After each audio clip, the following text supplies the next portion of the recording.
बिस्मिल्लाहिर्रहमानिर्रहीम व्यूअर्स, मैं हूं रज़ा बुखारी और आप देख रहे हैं बुखारी स्पीक्स यूट्यूब चैनल।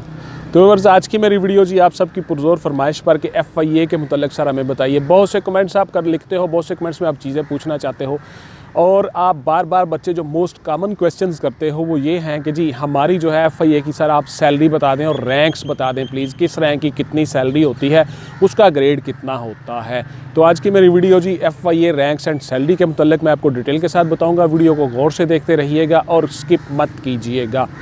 चूँकि इसकी वैकेंसीज़ जो हैं वो मोस्ट प्रोबेबली मार्च अप्रैल में आ रही हैं, तो आप सब लोग इसकी तैयारी कर रहे हो बड़े अच्छे तरीके से और उसकी तैयारी के लिए आप साथ साथ अटैच रहिए। बहुत सी वीडियोस पड़ी हुई हैं FIA की, वो सारी आप गौर से देखते रहिए। तो आज की वीडियो जी रैंक्स के मुतल्लिक़, तो मैं डायरेक्ट मौजू की तरफ आता हूँ।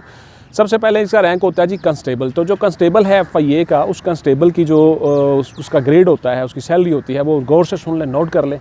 ग्रेड 7 में होता है जी कंस्टेबल और उसकी जो सैलरी होती है वो अप्रॉक्सीमेटली स्टार्ट हो जाती है जी 30-32 हज़ार के दरमियान। अगर फ़र्ज़ किया उस कंस्टेबल की एजुकेशन ज़्यादा है, उसकी कुछ इंक्रीमेंट्स ज़्यादा हैं, तो उसकी तनख्वाह ज़्यादा हो सकती है। मिसाल के तौर पर अगर मैट्रिक या FA लेवल पे वो भर्ती है तो उसकी तनख्वाह, उसकी जो पे है, उसकी जो एडजस्ट होगी पे, तो अगर फ़र्ज़ किया उसने MA या MSc की हुई है तो उसकी पे थोड़ी ज़्यादा है। मिसाल के तौर पर हर जो डिग्री होती है उसकी 2 इंक्रीमेंट्स ज़्यादा होती हैं, तो 2 इंक्रीमेंट्स की ज़्यादा हैं। एक कंस्टेबल जो है वो FA या FSc लेवल पे भर्ती हो रहा है या मैट्रिक लेवल पे भर्ती हो रहा है, तो उसकी पे और जो MSc या MA है उसकी पे में थोड़ा फ़र्क हो जाएगा।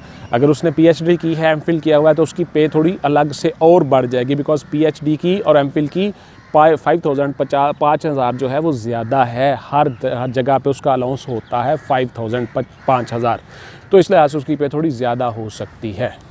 उसके बाद आ जाता है जी दूसरा रैंक आपका जो है वो हेड कंस्टेबल। हेड कंस्टेबल जो है ये ग्रेड 9 में होते हैं जी, कंफर्म हो जाते हैं, बहुत सीनियर रैंक हो जाता है। काफ़ी इसने सर्विस कर ली होती है, 5-6 साल, 7, 8.5 साल, 10 साल बाद भी प्रमोट होते हैं।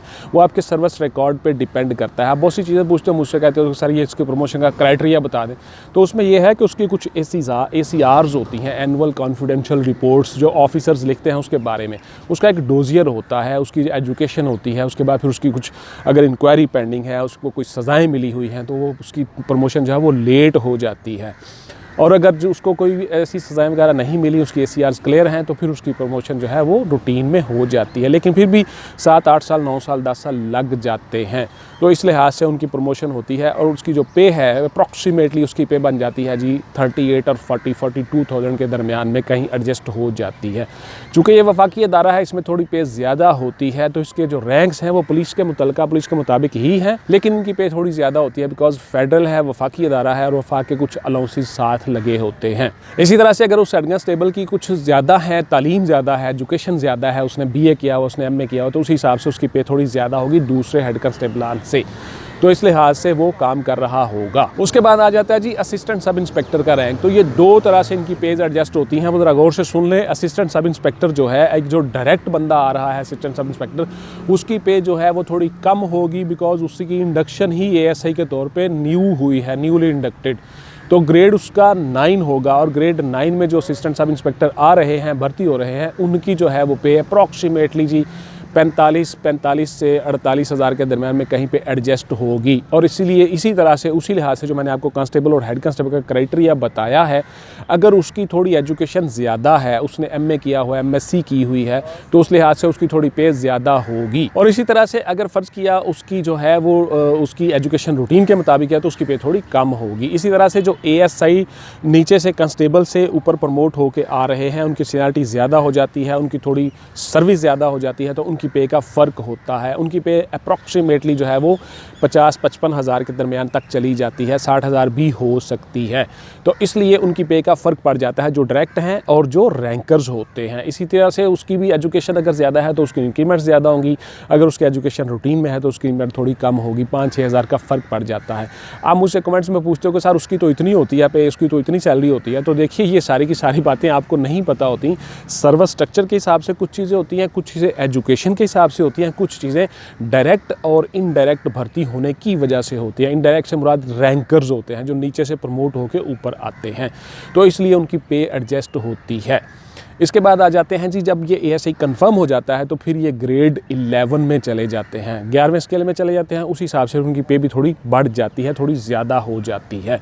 तो इस लिहाज से भी आप चीज़ों को देखा करो। उसके बाद आ जाते हैं जी अगला रैंक। अगला रैंक इनका होता है सब इंस्पेक्टर का। तो सब इंस्पेक्टर जो है FIA में, ये भी 2 तरह से इंडक्शन होती है। एक तो आप नीचे से जो रैंकर्स हैं प्रमोट होकर वो ऊपर आ रहे हैं, उनकी पे का थोड़ा फ़र्क होगा, उसी हिसाब से उनकी पे एडजस्ट होगी, उसी हिसाब से वो सारा काम कर रहे होंगे। ग्रेड उनका भी 14 होगा, 14वें स्केल में होंगे, और उनकी पे थोड़ी ज़्यादा होगी क्योंकि उनका अरसा ज़्यादा है, सर्विस ज़्यादा है।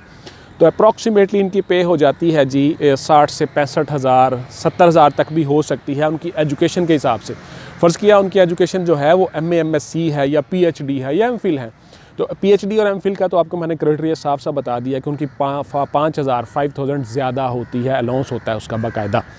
PhD का और MPhil का अलाउंस होता है। अगर उन्होंने MA MSc किया हुआ है तो उस हिसाब से इंक्रीमेंट्स ज़्यादा होंगी। हर डिग्री की 2 इंक्रीमेंट्स होती हैं, उस लिहाज से उसकी पे थोड़ी ज़्यादा होगी। और जो आप आ जाते हैं जो डायरेक्ट सब इंस्पेक्टर 14वें स्केल में डायरेक्ट भर्ती होते हैं FIA में, उनकी थोड़ी पे उनसे ज़्यादा कम होगी। मिसाल के तौर पर उनको जो बेसिक पे मिलेगी वो कुछ और होगी, जो होम टेकन सैलरी है वो कुछ और होगी। बेसिक थोड़ी कम होती है, होम टेकन थोड़ी ज़्यादा होती है, उसमें सारे अलाउंसेस बढ़ जाते हैं। तो इस तरह से सब इंस्पेक्टर जो डायरेक्ट इंडक्शन हो रही है उनकी अप्रॉक्सीमेटली 58 के दरमियान में कहीं पे एडजस्ट होती है। अगर उनकी थोड़े अलाउंसेस ज़्यादा हैं उनकी एजुकेशन के हिसाब से तो फिर उनकी पे थोड़ी ज़्यादा हो सकती है, 62 63 तक भी जा सकते हैं। तो इस लिहाज से उनकी पे होती है। ग्रेड इनका होता है 14, 14वें स्केल में होते हैं ये लोग। उसके बाद आ जाता है जी इनका ग्रेड 16। ग्रेड 16 में इनके इंस्पेक्टर्स होते हैं, और इंस्पेक्टर्स जो हैं वो ग्रेड 16 में 2 तरह से, उसी तरह से जैसे मैंने आपको बताया, एक जो नीचे से रैंकर ऊपर आ रहे हैं, ASI से सब इंस्पेक्टर्स या कांस्टेबल से रैंकर बन के वो प्रमोट होकर ऊपर आ रहे हैं, एक वो होते हैं, और एक डायरेक्ट इंस्पेक्टर जो भर्ती होते हैं। ग्रेड दोनों का 16 होता है, 16वें स्केल में होते हैं, और दोनों की पे का फ़र्क होता है। मिसाल के तौर पर अगर जो सब इंस्पेक्टर नीचे से प्रमोट होकर इंस्पेक्टर बन के ऊपर इंस्पेक्टर आ रहे हैं ग्रेड 16 में, उनकी पे जो है वो थोड़ी ज़्यादा होगी, 70-80 हज़ार 90 हज़ार तक भी चली जाती है उनकी पे। तो इसी तरह से ग्रेड 16 में जो डायरेक्ट इंस्पेक्टर आते हैं उनकी पे थोड़ी कम होगी, 60 से 70,000 के दरमियान में उनकी कहीं पे एडजस्ट होगी। अगर उनकी एजुकेशन ज़्यादा है, तालीम ज़्यादा है, तो उनकी पे भी ज़्यादा हो सकती है।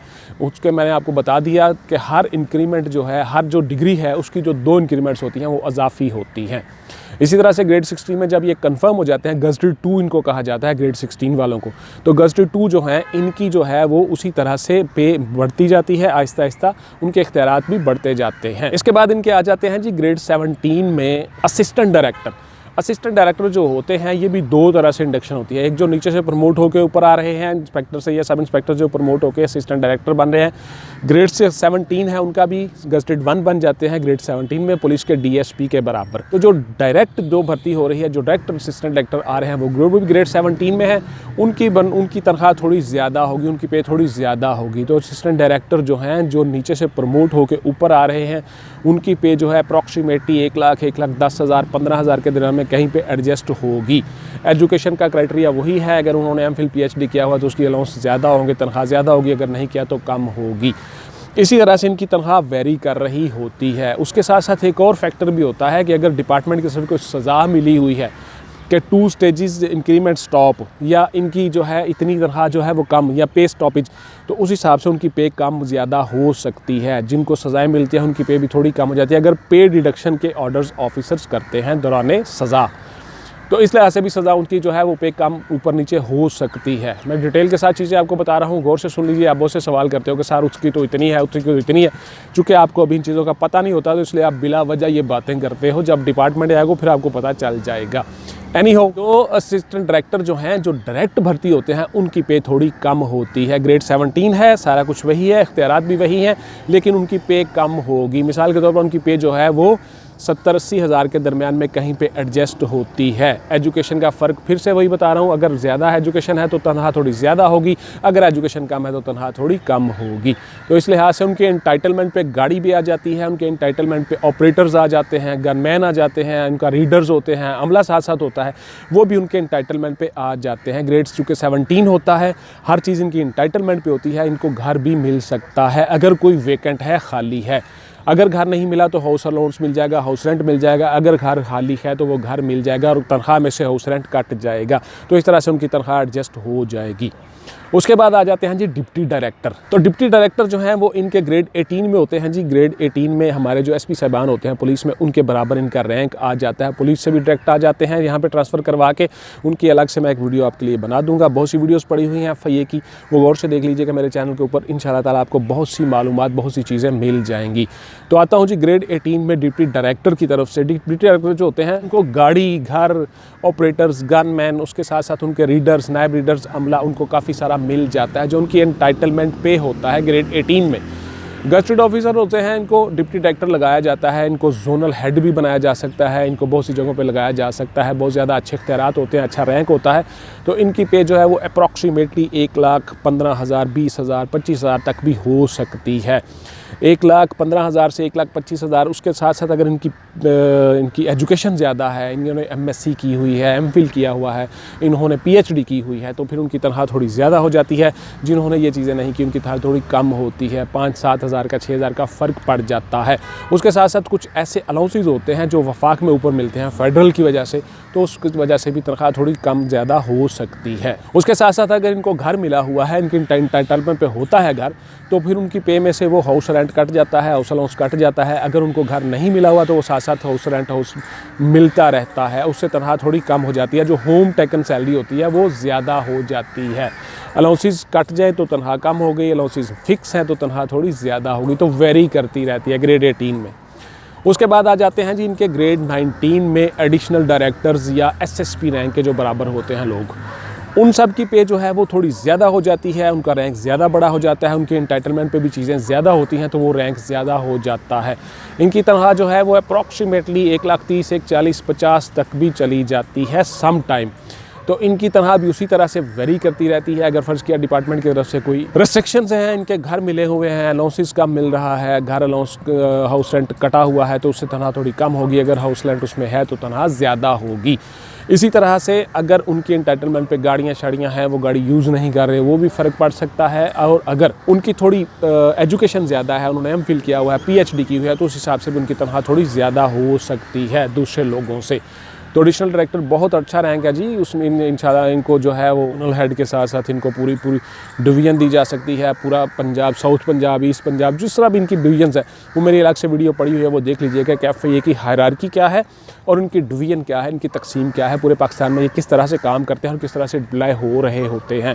इस पर मेरी डिटेल के साथ वीडियो पड़ी हुई है, वो देख लीजिएगा चैनल पे कि FIA की डिवीज़न कैसी है। उसके बाद आ जाते हैं जी इनके एडिशनल डायरेक्टर से डायरेक्टर्स आ जाते हैं, ग्रेड 20 में चले जाते हैं। ये DIG साहबान के बराबर हो जाते हैं। फिर एडिशनल IG साहबान के बराबर ग्रेड 21 में चले जाते हैं।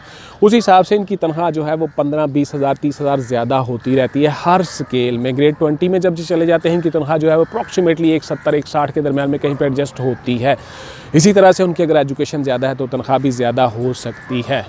उसके बाद आ जाते हैं जी इनके DG, डायरेक्टर जनरल। ये ग्रेड 22 में अप्रॉक्सीमेटली होते हैं जी। ग्रेड 21 के बंदे को भी लगाया जा सकता है, लेकिन ये ग्रेड 22 में होते हैं और इस तरह से ये पूरे पाकिस्तान को हेड कर रहे होते हैं, डायरेक्टर जनरल DG। FIA जो होते हैं, चूँकि वफाकी अदारा है तो पूरे के पूरे पाकिस्तान को वो देख रहे होते हैं, लुक आफ्टर कर रहे होते हैं, तो इस तरह से इनकी पे भी ज़्यादा होती है। अप्रॉक्सीमेटली 2 लाख और 2 लाख से सम टाइम एक्सीड कर जाती है। 2,30,000, 20,000 के दरमियान में कहीं पे एडजस्ट होती है।